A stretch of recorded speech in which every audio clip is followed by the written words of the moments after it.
Bienvenue au quiz « Pourquoi financer l'école privée ?» Commençons avec le premier jeu.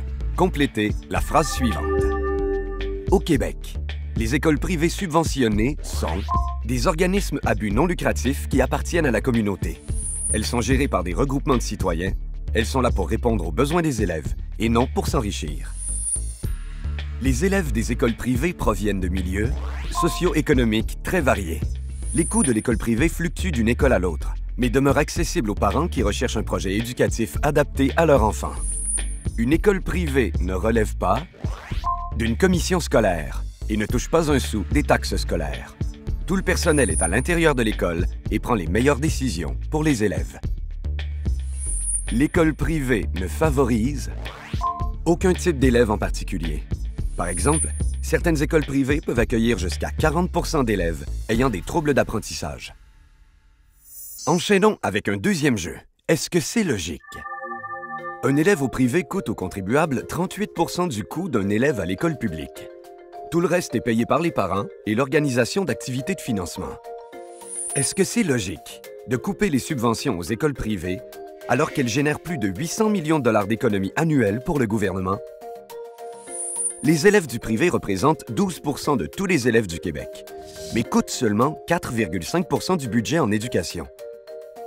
Les élèves du privé permettent au gouvernement de réaliser des économies considérables.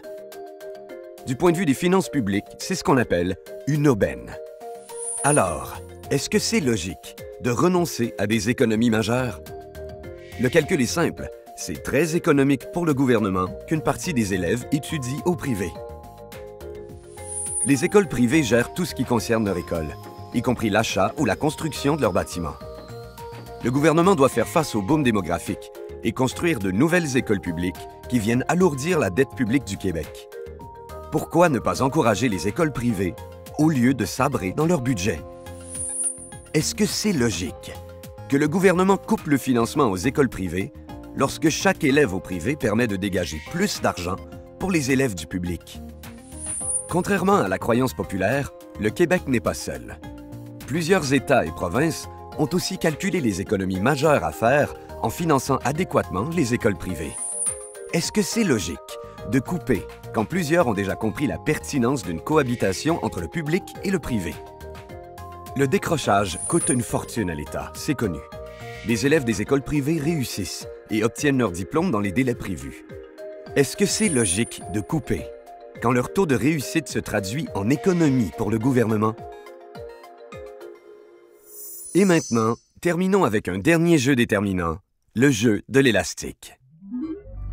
Depuis plusieurs années, le gouvernement coupe les subventions aux écoles privées en se disant que les parents n'auront qu'à payer davantage.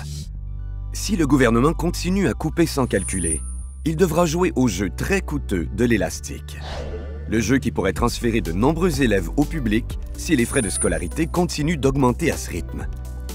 Si un grand nombre d'élèves migrent vers le public, on peut dire adieu aux économies permises par le financement des écoles privées.